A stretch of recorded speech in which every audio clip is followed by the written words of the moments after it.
Indonesia के जो राष्ट्रपति हैं प्रबोवो सुबियांतो, वो पहुंचते हैं, उनका भव्य स्वागत होता है, डिफेंस डील की बातें होती हैं, तस्वीरें निकल कर आती हैं। अंतरराष्ट्रीय स्तर पर ऑपरेशन सिंदूर के बाद पाकिस्तान का कद अमेरिका और ऊंचा करता चला जाता है।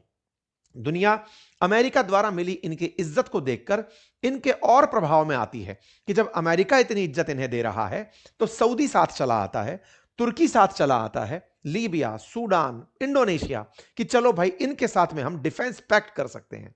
ऑपरेशन सिंदूर पाकिस्तान के लिए वरदान सिद्ध हो रहा है।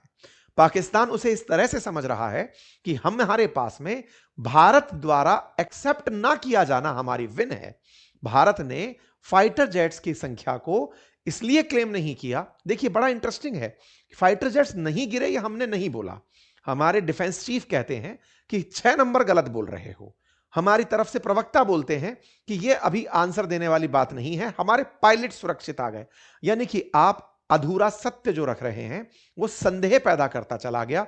कूटनीति में पाकिस्तान ने उसी को बेचा और वो बेच करके अपने आप को एक लेवल पर दिखाने में कामयाब हुआ। भारत की कभी बराबरी क्या साथ में दिखने वाला भी संभव नहीं था पाकिस्तान, आज अंतरराष्ट्रीय स्तर पर पिछले 6 महीने में विदेश नीति में अपने आप को मास्टर दिखा रहा है।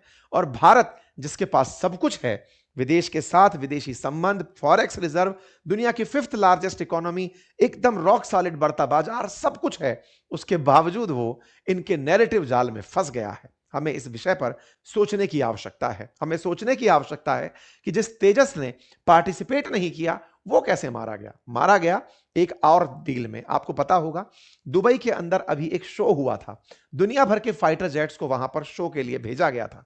वहीं पर हमारा एक फाइटर जेट क्रैश हो जाता है। नवंबर 2025 की खबर बनती है। तेजस का क्रैश होना पाकिस्तानियों ने फिर से दुनिया में बेचा कि ये बेचेंगे, देखिए अपना तेजस, जो शो के लिए आया था वही चल नहीं पाया और वो वहां पर भी अपना फाइटर जेट शो कर जाते हैं।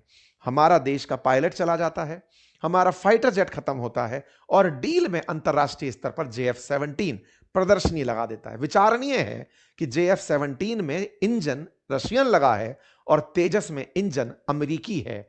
उसके बावजूद भी अंतरराष्ट्रीय स्तर पर अमेरिका पाकिस्तान को फेवर करता चल रहा है और भारत रशिया का करीबी होकर भी तेजस को बेच नहीं पा रहा है। भारत का जो नुकसान है अगर उसे हम दिखाते भी हैं तो वो हमारे लिए कोई बड़ी चुनौती नहीं है। दुनिया का हर देश अपने नुकसान को बताता है और हमारे देश में हमेशा से ऐसा रहा है। और अगर नहीं है तो यह विचारणीय तथ्य है कि हम कहां फेल मार रहे हैं, क्यों हम अपना तेजस नहीं बेच पा रहे, पाकिस्तान अपना JF-17 बेचने में क्यों कामयाब हो रहा है। पाकिस्तान का दुनिया के बीच फाइटर जेट्स को लेकर जाना भारत पर कई तरह के प्रश्न खड़ा कर गया, क्योंकि भारत फाइटर जेट्स में दुनिया के लिए तेजस नामक फाइटर जेट बनाता है जिसका ऑलरेडी दुनिया भर के देशों में डिमांड है। उसके बावजूद तेजस की जगह खबरें पाकिस्तानी JF-17 की आती हैं। इंटरेस्ट पैदा होता है कि पाकिस्तान के पास फाइटर जेट बनाने की काबिलियत भी है। ऐसे में पाकिस्तान के फाइटर जेट्स को लेकर जो सुर्खियां हैं वो आज एक बड़ा ध्यान आकर्षित करती हैं जब इंडोनेशिया पाकिस्तान से JF-17 परचेज करने के लिए चला आता है। इंडोनेशिया की तरफ से इंडोनेशिया के डिफेंस मिनिस्टर यहां के एयर चीफ मार्शल से मुलाकात करके JF-17 खरीदने को लेकर अपना इंटरेस्ट जाहिर कर देते हैं। साथियों, पाकिस्तान लगातार इन दिनों अपने फाइटर जेट्स बेचने निकला हुआ है। आज से लगभग 2 हफ्ते पहले ही मैंने लीबिया के साथ हुई इनकी एक डिफेंस डील के बारे में आप लोगों को बताया था, जिसमें पाकिस्तान की अब तक सबसे बड़ी डिफेंस डील जिसे कंसीडर किया गया। पाकिस्तान $4 बिलियन में लीबिया को अपना JF-17 फाइटर जेट बेच रहा है। यह खबर पाकिस्तान से जुड़ी खबर थी, रॉयटर्स ने इसे कवर किया था। इसके बाद खबर बनती है कि पाकिस्तान JF-17 फाइटर जेट को बांग्लादेश को बेच रहा है। फिर खबर बनती है कि यह $1.5 बिलियन में JF-17 को सूडान को बेच रहा है। आज एक्सक्लूसिव खबर बनती है कि पाकिस्तान JF-17 को इंडोनेशिया को बेच रहा है। इंडोनेशिया के साथ पाकिस्तान का यह डील ऐसे समय पर होना जिस समय पर इंडोनेशिया ऑलरेडी भारत के तेजस में इंटरेस्ट जाहिर कर रहा था, उस समय पर इंडोनेशिया पाकिस्तान के पास पहुंचता है और उनसे डिफेंस डील करता है। यह भारत पर एक बड़ा सवाल खड़ा करता है, कई तरह के सवाल। क्या हमारा तेजस इनकॉम्पिटेंट है? क्या तेजस को खरीदने वाले लोग अब पाकिस्तान से विमान खरीद रहे हैं? क्या भारत ने फाइटर जेट्स में लड़ाई हार ली है? क्या फाइटर जेट्स पाकिस्तान के पास उच्च श्रेणी के हैं? क्या भारत के फाइटर जेट्स को पाकिस्तान ने ऑपरेशन सिंदूर में जिस तरह से नुकसान पहुंचाने की खबर बाजार में फैलाई, क्या दुनिया उस खबर को मान गई है? आज के सेशन में इस पूरे विषय वस्तु का विस्तार से विश्लेषण करेंगे। फिलहाल के लिए आपके सामने JF-17 की एक तस्वीर है। JF-17 25 से 30 मिलियन डॉलर में मिलने वाला एक फाइटर जेट है, जिसकी अधिकतम स्पीड 1.6 मैक है। यह 13,500 किलोग्राम वजन के साथ उड़ सकता है। इसके बारे में कहा जाता है कि दुनिया के पाकिस्तान के अलावा म्यांमार, अजरबैजान और नाइजीरिया जो देश हैं वो भी इस फाइटर जेट को रखते हैं। इस फाइटर जेट्स को एयर टू सी मिसाइल दागने के लिए, लेजर गाइडेड वेपन्स के लिए, रनवे पेनिट्रेशन बॉम्ब्स फेंकने के लिए और डबल बैरल्ड गन यूज करने के लिए यूज में लिया जाता है। JF-17 को किस तरह बनाया गया, पहले मैं इसके बारे में भी आपको जान दूं। भारत के अंदर जिस तरह से तेजस को HAL द्वारा बनाया जाता है, ऐसे ही पाकिस्तान में Pakistan aeronautical complex that is PAC China के Chengdu aircraft care corporation CAC के साथ मिलकर इसे बनाता है। चाइना पाकिस्तान ने सन 1919 के दशक में, 1990 के दशक में मिलकर के ये एग्रीमेंट किया कि वो एक फाइटर जेट का निर्माण करेंगे। ऐसे में दोनों के बीच की एक दूसरे के साथ मित्रताएं बढ़ती गई। शुरुआती 2000 के दशक में इन्होंने फाइटर जेट बनाना शुरू किया। PAC जो कि कामरा में स्थित है, पाकिस्तान के पंजाब प्रोविंस में है, इस्लामाबाद से मात्र 80 किलोमीटर की दूरी पर है, वहां इन्होंने अपने काम को स्प्लिट कर लिया। आज जो ये JF-17 फाइटर जेट है, इसका 58% हिस्सा पाकिस्तान द्वारा बनाया जाता है और इसका 42% हिस्सा चाइना द्वारा निर्मित किया जाता है। पाकिस्तान और चाइना ने काम विभाजित किए हुए हैं, जैसे फ्रंट फ्यूलेज और वर्टिकल टेल जहां एक और पाकिस्तान में बनती है, पाकिस्तान में जहां फ्रंट फ्यूलेज और वर्टिकल टेल बनती है, चाइना के अंदर मिडिल और रियर फ्यूलेज इस प्लेन की बनाई जाती है। चाइना के अंदर, रशिया का इसके अंदर इंजन यूज किया जाता है और ब्रिटिशर्स मैन्युफैक्चरर्स के द्वारा, जैसे मार्टिन बेकर, उनकी सीट जिसके साथ में इजेक्ट बहुत आसानी से किया जा सकता है, वो सीट इसके अंदर लगी हुई है। रशियन इंजन है, फ्रंट फ्यूलेज खुद बना रहे हैं, टेल खुद बना रहे हैं, मिडिल हिस्सा चाइना वाले बना रहे हैं। असेंबल कुल मिलाकर ये पूरी तरह पाकिस्तान में होता है। पाकिस्तान में असेंबल हुआ ये फाइटर जेट पाकिस्तान में 2009 के अंदर सेवा देना शुरू किया। इसका ब्लॉक 3 नामक जो वेरिएंट है, जो सबसे एडवांस बताया जाता है पाकिस्तान के JF-17 का, वो 2020 के अंदर बनकर तैयार हुआ। पाकिस्तान अपने पुराने हो रहे फ्लीट को इसी JF-17 से, बिल्कुल वैसे ही जैसे हमने मिग को रिप्लेस करने के लिए तेजस को अपनाया, ऐसे ये 150 कॉम्बैट जेट्स को तैयार कर रहे हैं इस JF-17 से रिप्लेस करने के लिए। और इसी JF-17 को अब ये दुनिया भर को बेच रहे हैं।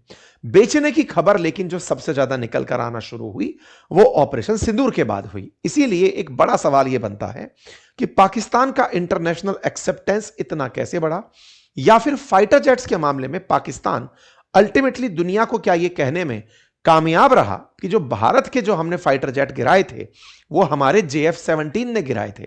क्योंकि दुनिया में जिस तरह की मांग JF-17 को लेकर दिख रही है, फिर चाहे बांग्लादेश हो, लीबिया हो, सूडान हो, सऊदी हो और अब इंडोनेशिया हो, ये सब एक बड़ा प्रश्न खड़ा करते हैं कि भारत कहीं इस पूरी कहानी में अपनी कूटनीति में तो विफलता की तरफ नहीं देख रहा है। क्या दुनिया को अपनी बात बताने में हम अमेरिका के द्वारा फैलाए और चीनी प्रोपेगेंडा में फंस तो नहीं गए हैं? आइए इस बात को थोड़ा और गहराई से समझते हैं। साथियों, इंडिया का तेजस वो फाइटर जेट था जिस फाइटर जेट को इंडोनेशिया ने वर्ष 2023 में खरीदने की इच्छा जताई थी, लेकिन 2026 की शुरुआत में खबर हमें मिलती है कि वो पाकिस्तान से JF-17 खरीद रहा है। और तो और ये राफेल भी खरीद रहा है। इंटरेस्टिंग है कि राफेल फाइटर जेट को गिराने की खबर पाकिस्तानियों ने उड़ाई थी, लेकिन इंडोनेशिया राफेल भी परचेज कर रहा है, लेकिन तेजस नहीं। कहानी को समझने का प्रयास करते हैं। सबसे पहला कारण ऑपरेशन सिंदूर से तलाशते हैं। ऑपरेशन सिंदूर, जिसमें भारत ने पहलगाम में आतंकियों को, जो आतंकी हमला हुआ, उनके लॉन्च पैड्स को, यानी जहां से पाकिस्तान से चल के वो भारत में आते हैं, उन्हें निशाना बनाने के लिए फाइटर जेट से हमले किए थे। भारत ने उन जगहों पर हमले किए थे जहां से आतंकी भारत में आते हैं, यानी कि लॉन्च पैड्स को निशाना बनाया था। लेकिन पाकिस्तान ने इसे अपनी जीत बताया। भारत के द्वारा डे टू डे दिए अपडेट्स में यह बार बार कहा गया कि हमने पाकिस्तान के कौन से ठिकानों को निशाना बनाया, लेकिन पाकिस्तान यह कहता रहा कि जिस फाइटर जेट से भारत हम पर गोले फेंक रहा था, हमने उन्हीं फाइटर जेट्स को निशाना बनाया। पाकिस्तान ने इसे अपनी सैन्य कुशलता करार दिया।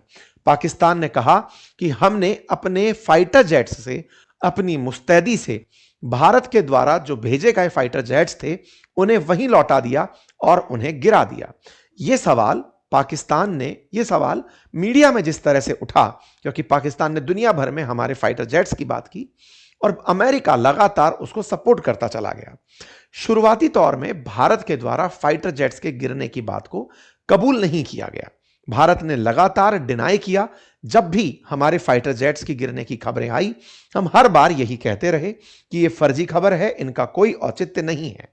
बकायदा पाकिस्तान जब हमारे फाइटर जेट्स गिरने की खबरें प्रकाशित भी कर रहा था तो पीआईबी लगातार फैक्ट चेक करके उन तस्वीरों को पुराना बता रहा था। अंतरराष्ट्रीय मीडिया लेकिन उसी समय पर खबरें डाल रहा था कि पाकिस्तान ने भारत के 5 फाइटर जेट मार गिराए हैं। पाकिस्तान लगातार दुनिया के देशों को अपनी काबिलियत गिना रहा था। पाकिस्तान के प्रधानमंत्री देश को संबोधित करते हुए कह रहे थे कि हम युद्ध जीत गए हैं, हमने भारत के फाइटर जेट्स मार गिराए हैं। हमारे सेना के जवानों ने, फाइटर जेट्स ने, हमारे जो वायुसेना के जवान हैं उन्होंने भारत के फाइटर जेट्स को मार गिराया है। इन्होंने बकायदा राष्ट्र को इसी बात पर संबोधित किया। वहीं दूसरी ओर भारत के द्वारा दी जा रही तमाम प्रेस कॉन्फ्रेंसेस में इस सवाल को इग्नोर किया गया। जब जब उनसे पूछा गया कि क्या भारत के फाइटर जेट गिरे, तो हमारे स्पोक्स पर्सन ने हर बार एक ही लाइन बोली कि जरूरी यह नहीं कि हमारा क्या नुकसान हुआ, हमारे सभी पायलट्स सुरक्षित हैं। हमने फाइटर जेट्स गिरे यह बात कहीं ना कहीं स्वीकारी भी, लेकिन नंबर बताने से हमेशा गुरेज किया। हम अपन ने जो टारगेट हिट किए, पाकिस्तान में जहां जहां हमने निशाने बनाए उनको तो बार बार बोलते गए, लेकिन हम ये कभी भी एक्सेप्ट नहीं किए कि हमारे फाइटर जेट कितने गिरे। जब भी पूछा गया तो बात निकल कर आई कि हमने कुछ पाकिस्तानी फाइटर जेट मार गिराए, जबकि पाकिस्तान भारत के बारे में लगातार कहता रहा कि हमने भारत के इतने फाइटर जेट मार गिराए हैं। लगातार भारत के द्वारा जिन जगहों को टारगेट बनाया गया यह खबर में लाने का प्रयास रहा, लेकिन भारत के द्वारा खबर रही कि हमारे सभी पायलट्स अपने घर सुरक्षित वापस आ गए। हमने इस शब्द को कि क्या हमारे विमानों को नुकसान हुआ, इसे बहुत ही सेलेक्टिवली इग्नोर किया, लेकिन यह इग्नोरेंस ज्यादा दिन तक नहीं चला। मई की शुरुआत में हुई यह घटना 31 मई को दुनिया के सामने उस समय खुलकर चली आई जब हमारे सेना के जो चीफ हैं उन्होंने ब्लूमबर्ग को दिए एक इंटरव्यू में इस सवाल का इस तरह खंडन किया कि बस यही नहीं पता चला कि नंबर कितना है, लेकिन यह जरूर पता चला कि भारत के फाइटर जेट गिरे हैं। ब्लूमबर्ग के दिए इंटरव्यू में जब इनसे सवाल पूछा गया कि क्या भारत के फाइटर जेट गिरे, तो आप कहते हुए सुनाई दिए कि देखिए हमने अपनी गलती से सीखा, बेहतर यह है कि गलती से सीखकर आप कैसे रिएक्ट करते हैं। भारत के उन्होंने कहा कि सुना है कि 6 फाइटर जेट गिरे। बोले नहीं नहीं, यह नंबर सही नहीं है। नंबर सही नहीं है इसका मतलब एक तो सही ये भी तो होता ना कि नहीं, एक भी नहीं गिरा। आप कॉन्फिडेंटली इस बात को कह सकते थे, लेकिन भारत ने नंबर ना दिखाने की जो बाध्यता अपनाई शुरुआत से, उसे फिर वो आगे तक ओढ़ता चला गया। ये हो सकता है कि वॉर टाइम में इसके पीछे की अगर स्ट्रेटेजी का विश्लेषण आज बैठकर किया जाए तो इसके पीछे का बड़ा कारण है। बड़ा कारण यह है कि भारत ने उस समय पर यह स्वीकारा था कि ऑपरेशन सिंदूर बंद नहीं हुआ है, ऑपरेशन सिंदूर जारी है। और युद्ध के काल में अक्सर यह माना जाता है कि आपको युद्ध के समय हुआ नुकसान नहीं बताना होता है, वो बाद में बताना होता है। चूंकि ऑपरेशन सिंदूर सरकार बोलती है कि अभी तक चल रहा है, तो भारत पाकिस्तान के बीच में हुए इस 3 दिवसीय 4 दिवसीय जो भी युद्ध था, इसमें हुए नुकसान पर कोई टिप्पणी नहीं दी। हमारी सेना की तरफ से जो बयान आए वो यही थे कि हमारे पायलट सुरक्षित हैं, नहीं साहब 6 नहीं गिरे। ये तमाम जो बातें हैं, इनसे नुकसान का अंदेशा तो सरफेस हुआ, लेकिन दुनिया को जो समझना था उन्होंने अपने जरूरत का समझ लिया। भारत की तरफ से, विपक्ष की तरफ से सरकार से इस बात को सवाल में भी उठाया गया कि बताइए कि हमारे जेट्स को क्या नुकसान हुआ। अच्छा, भारत सरकार की उस समय की तात्कालिक रणनीति और बाद तक उस बात को मानकर चलने की रणनीति, ये दोनों पर अब प्रश्न खड़े होते हैं। दुनिया का कोई भी देश अपने जख्म नहीं छुपाता। अमेरिका तक जब वेनेजुएला के मादुरो को उठाया, ट्रंप उसी समय पर बोलते हुए दिखाई दिए कि हमारा हेलीकॉप्टर को नुकसान हुआ था। मतलब यह है कि दुनिया को अगर परेशानी हुई है वो उसे एक्सेप्ट करते हैं। भारत के द्वारा हमेशा यह कहा गया कि हमने 4-5 फाइटर जेट गिरा दिए। ये सब्जेक्टिव जो आंसर्स होते हैं, ये गैर सेना के लोगों के द्वारा अच्छे लगते हैं। सेना के उच्च पदों पर बैठे लोग नंबर्स में हमने 2-3 गिरा दिए, हमने 4-5 गिरा दिए, ये शोभा नहीं देते। भारत की सेना ने जिस तरह से बयान दिए, वो बयान आवश्यक थे कि वो एक बार में बैठकर यूनानिमसली तय करते कि हमें क्या आंसर्स देने हैं। हमारा नुकसान हुआ है तो हम उससे सीखेंगे। कौन सा राफेल हम बनाकर बैठे हैं, कौन सा मिग हम बनाकर बैठे हैं,